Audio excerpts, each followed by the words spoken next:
What's up, everybody, and welcome back to Fireside Giants. I'm your host, Anthony Rivardo, joined by my co-host, Alex Wilson, and the New York Giants have just 2 OTAs left before they kick off mandatory minicamp, and so far, there's been quite a few standout players that we want to go ahead and discuss today. Talk about who's playing well, who's catching a lot of touchdown passes, who's gotten a few interceptions. Of course, it's only team drills, 7-on-7, no pads, no hitting, nothing too serious, nothing intense over at OTAs, but this does give an opportunity for all of the skill position players, the wide receivers, the tight ends, and the cornerbacks, and all the defensive backs to really stand out and show that they're getting their hands on the football and they're making plays when they have the opportunity to. And again, quite a few of those defensive backs and receivers have been stepping up to the plate and making some big-time plays throughout OTA. So we're going to go ahead and discuss all of those players in today's episode.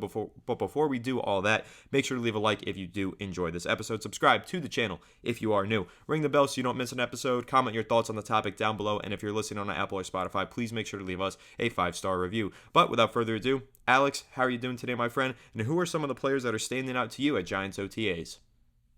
I'm doing great, man. And look, the Giants OTAs, we've seen a lot of different players rise to the occasion. Of course, the younger they are, like these rookies and stuff, you want to see them having good practices and making a name for themselves. And so far, we've seen a couple guys really stand out. Jalen Hyatt, obviously, has been really, really solid. And now it's hard to see, keep in mind, like John Michael Schmitz, we're not going to see a lot of these offensive linemen standing out per se because there's no pass rush. So we'll have to wait until training camp to really get a better idea of how they're performing. But you can see a lot of the defensive backs and the receivers making an impact early on. So Trey Hawkins, we talked about him a couple of weeks ago, and he's been really solid. He had an interception yesterday. Obviously, like I said, Jalen Hyatt's been really, really good. And Javarius Owens, another guy, Houston safety, really interesting player we talked about recently. Another one that's had pretty good practices, showcasing some of that speed and agility and high IQ on the field, and getting in the way of passes and coming up with some interceptions and some turnovers. And that's kind of what you want to see, just reading the field efficiently from these youngsters. And I know Hyatt had a tiptoe touchdown yesterday, which is really, really impressive. But you want to see these guys start to develop their game and start to show the chemistry. And what I love about Jalen Hyatt so far, and I know most of you guys probably heard about that wild executive that came out and said he was squirrely and naive. God forbid your receivers are confident. I mean, it feels like sometimes people just say shit to say shit. I don't know if you agree with that, but like it feels like he's just trying to make headlines. And if you're anonymous, how about put your name to it? Let's see who you are. Let's see why you're saying random dumb stuff just to grab headlines. And we're listening to it and feeling the negativity because New York is such a big market, and we have to talk about it, and it really pisses me off sometimes. We're so positive, things are trending in the right direction. Jalen Hyatt has not said anything in the realm of being naive or squirrely, whatever that even means. In fact, he's been pretty damn good in practice, and I'll tell you what, he's staying afterward and working with Daniel Jones one-on-one to develop the chemistry. So to me, looks like he's doing all the right things. I think that executive might be on meth or something and doesn't have any idea what's going on. Obviously doesn't follow the Giants, is basing his claims off of pre-draft maybe rumors or conspiracy theories. But I'm really excited to see Jalen Hyatt continue to develop his game. Also, just expand his route tree. I know a lot of people are excited to see him take that next developmental step forward. We know he's fast as hell. We know he's going to burn the hell out of cornerbacks in the defensive backfield. But can he run a lot of those more intricate routes? Can he run those option routes? Can he do a lot more things where Daniel Jones can utilize him more than just a speedster that goes vertical, or crossing concepts? I think that's going to be the exciting part about Jalen Hyatt's game. Is he a starter on day one? Maybe not, but if he's not, it gives him time to continue refining his capabilities until he's a trusted receiver for Daniel Jones, Anthony. But when you're looking at Jalen Hyatt so far, what are you seeing from him? The excitement about him is certainly real because he does have that boomer bust kind of narrative around him, but I think that his floor might be a little bit higher than people do think, or at least some evaluators think. So, what is your initial impressions and kind of the vibe he's giving off so far? So far, so good. I like the fact that he's staying after with Daniel Jones. I think that's really important. I mean, when you're at OTAs, there's only so much that you can do. There's only so many drills that you can run, and you're only allotted a specific amount of time at the facilities. They actually will kick the players out because they're not allowed to be there for more than a certain amount of hours. That's what the New England Patriots got fined for and lost a practice day for, because Joe Judge actually held the team longer than they were allowed to be at the facility. So, again, your time is limited, but if you're making making the most of all of that time. That's what I like to see. And Jalen Hyatt, third-round rookie, making the most of his time. He's staying after with Daniel Jones. They're practicing. They're working on their chemistry, working on their timing on certain routes. And that's the kind of stuff that will make a difference once you get to the regular season. Knowing, hey, Jalen Hyatt, when you run this route and you turn, do you like the ball on this side? Do you like it high? Do you like it low? That's all the stuff that Daniel Jones and Hyatt are working on now that will make a difference once we get to September. So that's the stuff that I really like to hear. But kind of moving on to another thing that the Giants are doing on the side off of specific players here. They're doing a lot of RPO action, is what John Schmelk reported in yesterday's practice report. They've been working on play fakes, play action designs, and RPOs. So I'm expecting that's going to be a pretty big staple of the Giants' offense this upcoming season. It's something that we saw a good amount of last year. I think the Giants ran a lot of play action, but they didn't run that many RPOs. And I think it's interesting that now Brian Dable is trying to implement that a little bit more, at least during this OTA period. So Alex, what are your thoughts on that? Just kind of seeing if the Giants are going to add that extra wrinkle to their offensive scheme this season. I mean, look, the truth is that the more wrinkles you have, the more unpredictable your offense is. So when you have a lot of these speedsters, Wanda Robinson comes back, and of course you have Darren Waller. Let's see if Saquon comes back, and hopefully he does. And you have a lot of these talented receivers who have speed and agility. Paris Campbell's going to play a big part of that as well. We talked about him pretty extensively yesterday. The more wrinkles you have, the easier it's going to be to confuse defenses, and the easier it's going to be to get the ball into your playmakers' hands, especially when you have so many, right? Like if you're running a lot of play action option concepts, and you're handing the ball off on jet sweeps, and you're throwing the ball to quick outs and slants, and doing all these things that force defense to kind of condense. Suddenly you're going to see Darius Slayton running 15 yards downfield untouched. You know what I mean? Those are the type of things when you have an offense and coordinators like Mike Kafka and Brian Dable, who are some of the best in the game, they work on things so that they set up opportunities for later on in games, right? They will feed a certain type of play. They'll feed Saquon Barkley. They'll feed those short intermediate concepts. They'll bait that safety. They'll say, okay, we know we ran that play. We know that safety likes to bite down on those crossing concepts. Let's have Darren Waller run up the seam right where he's going to be biting down to jump in front of Darius Slayton, where we just hit him 3 plays before. And Darren Waller is going to be wide open because that safety tries to jump the route. And Daniel Jones manages to hit him deep down the seam. Like that's the kind of concept, or even Paris Campbell. There's a lot of different options to work with here, and the speed and athleticism is tenfold what it was last season. So I think ultimately all of these wrinkles play into a bigger strategy where you're planning to capitalize on, what the defenses are showing you. If they're doing a certain thing, you're like, oh, we saw this look a couple plays ago. We know this safety is going to do this. We know this linebacker is going to do that. All of these different things play into that entire strategy. And obviously, the more confused you can make a defense, the easier it is to beat them because they're not going to know where you're going. We were running the ball 50% of the time last year, and everyone knew we were running with Saquon. All you had to do was stock the box, and you could just mitigate his production. But now that's not going to be the case. You're going to have to stop Paris Campbell's 4.3 speed. You're going to have to stop Darius Slayton, who has legitimate game speed. You're going to have to stop Jalen Hyatt, who some think is ridiculously fast, maybe faster than his 40-yard dash indicated at 4.4. Joe Shane said he has 4.3 speed. So how do you stop all these guys? You really don't, especially if you have an offense, a scheme, and coordinators that are so ahead of the game and so modernized. It's going to be fun to watch. We added the first kind of fundamental base of this offense last year. We built the foundation. Now we got to start putting in the windows. Now we got to start putting in the stairs and the gaming room and everything you want to see in an offense that makes it so exciting. The foundation is built. Daniel Jones understands the schematics. He understands what his job is. Things will be smooth and efficient. Now you start adding in the wrinkles. Now you start adding in the fun pieces that take an offense to another level. And I think that's going to be the really fun. It's like, last year I feel like we had a Ferrari but a Toyota engine in it because it just wasn't really there yet. We hadn't built out the whole car. Now I feel like we have a Ferrari, we have a sports car, and we got the whole thing built out. We got the tires, we got the engine, we got the leather seats, we got everything you want. And now it's just about making sure it's in drive, making sure that it's ready to go. You've oiled it up. Everything's good. It checks out, green lights, and you're off to the races. That was a phenomenal analogy. If you didn't just listen to that, it was tremendous. Thank you. Pat myself on the shoulder for that one. But I think that's kind of what the offense looks like right now. I'm really excited to see where it goes. But ultimately, it's really going to come down to the protection, the trenches, Evan Neal's second year. That's where my biggest concerns currently lie.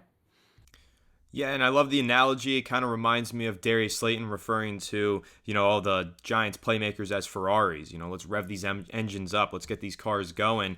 But taking a look at the other side of the ball here, because, we've talked a lot recently about all these playmakers on offense, what Darren Waller is going to do for the team, what Jalen Hyatt's going to do for the team. I want to talk about the depth that the Giants added to their secondary this offseason, because I think that's something that's kind of flown under the radar here. One player that had a big-time play at yesterday's practice is Amani Oruwariye, fourth-year player, formerly of the Detroit Lions. In his third season, he was looked at as, or I guess he's going into his fifth year now, but in his third season, he was looked at as one of the best young cornerbacks in the NFL. But in 2022, he fell off the face of the earth, had a terrible season. Now he's a New York Giants backup cornerback, had a pick six at practice yesterday. And honestly, I like this kid a lot. I think this was a really underrated signing. He's still young. He's only 27 years old. He had 6 interceptions and 11 pass breakups in 2021. He's only 2 years away from a season like that. 6 interceptions.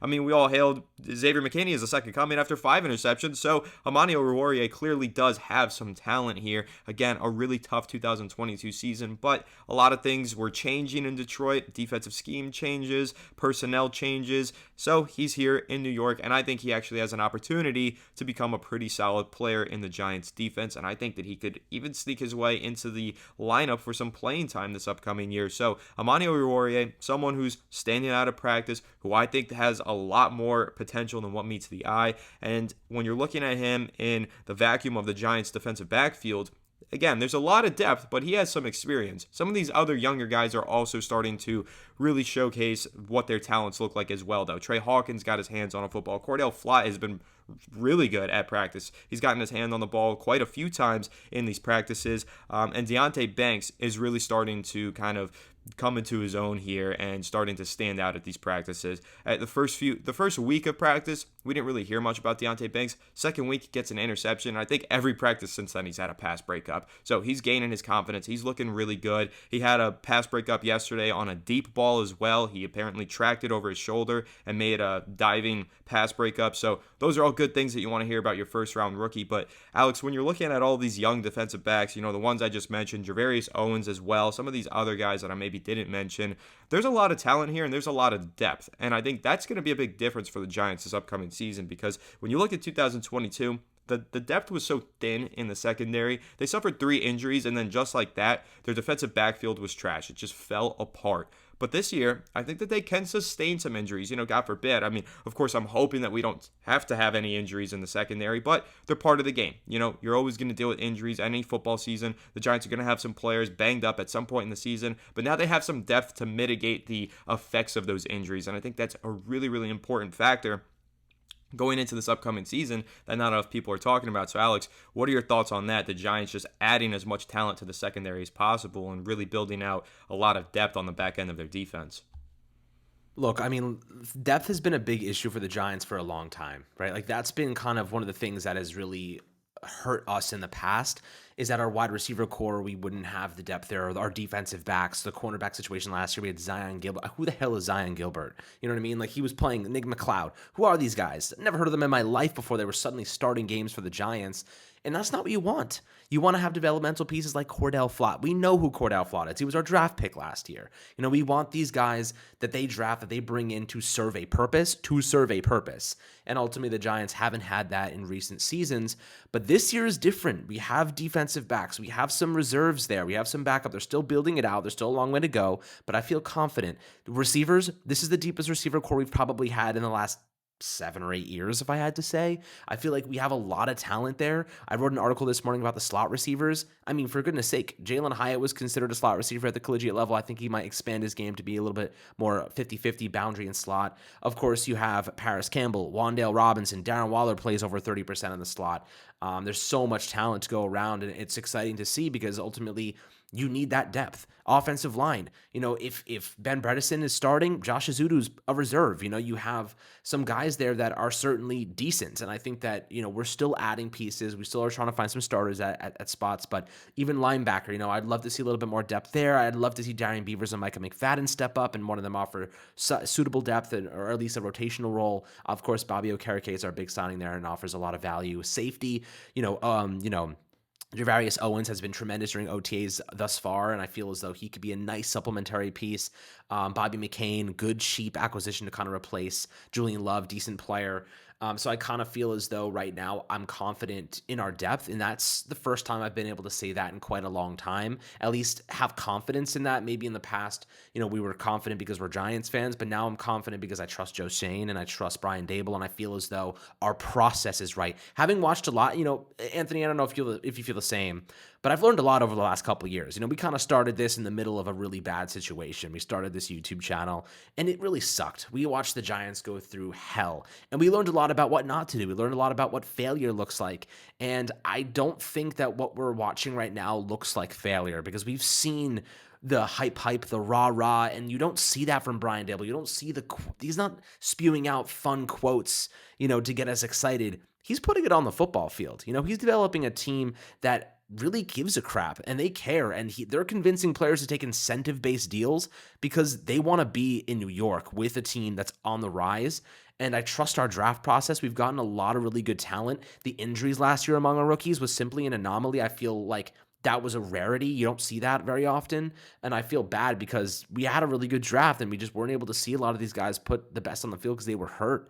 And Evan Neal, MCL injury after like week 6 or 7, and that hurt him the rest of the way. It really sucks. But this year, I feel really strong about our draft class. I think in a class that was considered pretty weak, we walked away with 3 starters in the first 3 rounds.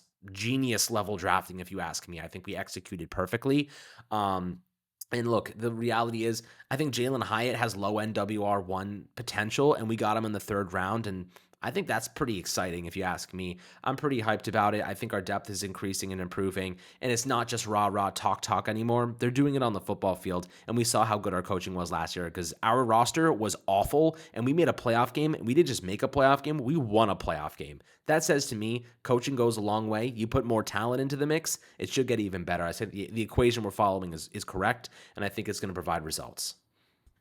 Yeah, I mean, I've been saying it all offseason long. I feel way more confident in this New York Giants team with Joe Shane and Brian Dable at the helm than I have, in the past several regimes, because I wasn't a big fan of Dave Gettleman. I think he made a lot of mistakes, and every time we went into an offseason, yes, I'd get my hopes up, I'd get hyped because I am a Giants fan, but at the end of the day, he made a lot of mistakes, and there were a lot of things that Gettleman did that I disagreed with, but I just have a lot of confidence in Joe Shane, and I really do agree with his process and the way that he builds through the draft and the way that he finds value in, trading for certain players who have very flexible contracts or signing players to incentive-laden deals, and all the flexibility that he adds into every contract that he signs with these players, I think is really genius. And it's not just confidence from Giants fans. There's confidence around the league. There's a lot of fans of other teams who are now looking at the Giants differently because Joe Shane and Brian Dable are running this team. So I'm confident in it. We're all confident in it, and we're all really excited. And again, there's a lot of players who are standing out at these OTAs. One thing that I do think is worth taking note of is that Daniel Jones and John Michael Schmitz, while, John Michael Schmitz isn't putting on pads, he's not really working on much of his technique against, pass rushers, he is working on that dead snap with the dead ball snap with Daniel Jones. It's something that Jones has never had to experience before, but he said that if it makes John Michael Schmitz comfortable, then he's fine with it. And John Michael Schmitz said if Daniel Jones is comfortable with it, then he's fine with it. I think it is interesting to note that they have been practicing that at OTAs so far, and it sounds like they're going to continue to until maybe it becomes a problem, but hopefully it won't. And I think that's a big deal because we've been talking a lot about this rookie class and how they're going to need to make an impact immediately. John Michael Schmitz being no different. He's going to be our starting center from week 1 going forward. And when we're talking about getting these rookies comfortable, John Michael Schmitz needs to be comfortable. He's commanding the center of that offensive line. So if he's most comfortable doing this weird snap technique that not a lot of NFL centers do, then by all means, let him be comfortable. Let him go out there and compete from day one, however he feels most comfortable. And hopefully he can have a really solid rookie season and help the Giants win some games. And again, a lot of these rookies I think are standing out and going to have an impact. The player that I'm really excited about that not enough fans are talking about is Jervarius Owens. You mentioned him, Alex. 7th round draft pick, the Giants' final pick in this draft, out of Houston. Starting free safety for 4 years for Houston, was a team captain. Guy's got a good head on his shoulders. He had a 4th round draft projection. The Giants got him in the 7th round. He makes tackles. He's good in coverage. He makes a lot of sense for what the Giants are trying to do defensively, and I think that when you look at the way this defense is constructed, there is a hole at safety. Javarius Owens could try and fill that hole. Now, again, free safety. Giants maybe need more of a strong safety, but Xavier McKinney moves all around this defense. He plays strong safety, free safety, slot cornerback. He moves all over the place. So there are going to be opportunities for another free safety to come onto the field, and I think that ultimately Javarius Owens is going to be that guy that subs in and gets a lot of playing time. He's been turning heads at practice, interceptions, pass breakups left and right. I think he's gotten his hand on the football every day for the last 4 practices, which is impressive. It's not normal for that to happen. So I'm really impressed with Javarius Owens. I'm really excited by him. So Alex, before we wrap, what are your thoughts on Owens, and what are your thoughts on anyone else that we might have missed when talking about these standouts at OTAs? Look, the reality is simple for the Giants. We have failed to get a lot of value out of back-end draft picks in recent years. You really only expect them to be special teamers. I think Tate Crowder offered us more value than we bargained for as the last pick in the draft, so I'll give him some credit there. He wasn't very good, but he started some games for us and at least managed at times. And we did walk away with that really nice hit from Derrick Henry, so at least we have something to recall that was a positive. But you know what? Look, if the Giants can find some good, decent back end of the draft guys, Trey Hawkins, Javarius Owens, some of these guys that otherwise shouldn't be on rosters, or rather, it's kind of undrafted free agents, 7th round picks, 6th round picks, like they're kind of in the same boat. If we can get value out of them as even starters or even caliber, like decent caliber special teams guys, it's a win-win. It's a win for the Giants. And I think that right now, Javarius Owens, some had him as a 3rd or 4th round pick, and we got him in the 7th. Like, I'd say that's a good situation. I think that's a big, nice little W for us. Trey Hawkins, physically, he's got incredible tangible traits for a cornerback in the NFL. He's just inexperienced. He comes from Old Dominion. It's a small school. He's not going up against the best of the best. He needs developmental time. Look, how many 1st and 2nd round picks don't pan out? That's the truth of the draft. That's a crapshoot. Coaching, we have Jerome Henderson, one of the best DB coaches in football. I think that right now I'm pretty confident that the Giants can get the most out of players who are just athletically gifted. That was the narrative. That was kind of the strategy they took. They improved the athletic profile of pretty much every position in this most recent draft class and free agency as well. Trey Hawkins is a freak of nature in terms of athletic profile. I think that you can mold players like that if he is coachable and he takes to the coaching. I wouldn't be surprised if he offered us some value in the future. Same with Javarius Owens. He's not the craziest athlete in the world, but he's one of those players that has a high IQ and he's in the right place at the right time. And you always need guys like that. You always need depth at the safety position. And I think that maybe he could step in and offer some value as a strong safety, or maybe even as, a reserve DB at multiple spots. He can kind of fill that Julian Love role. Maybe he ends up taking on like that versatile role. We'll see what happens, but I'm excited about it. I think that we have a lot of nice depth and developmental pieces now. It's just a matter of our coaching rising to the occasion, doing what they do best, teach these young men how to play football. Yep, and listen, the Giants have built a very nice coaching staff in order to achieve that goal of getting these young guys to learn how to play football and play it at the highest level. I love the Giants coaching staff. I think there's a lot of talent on the staff, and I also think the Giants have more talent on this roster than we've seen in several years. So it's a good time to be a Giants fan. OTAs have been fun. It's been cool keeping up with some of these rookies and younger players fighting for roster spots and seeing how they're playing at practice. But again, mandatory minicamp next week, and then a little bit of a break, training camp right around the corner, end of July. That's where things get really exciting. It leads right into the preseason, so I can't wait for that. And of course, we're going to continue to update you on everything regarding the Giants summer right here on Fireside Giants. So make sure to leave a like if you did enjoy this episode. Subscribe to the channel if you are new. Ring the bell so you don't miss an episode, and comment your thoughts on the topic down below in the comment section. And if you're listening on Apple or Spotify, please make sure to leave us a 5-star review. But without further ado, we will catch you all in the next one. Have a good one, and let's go Giants.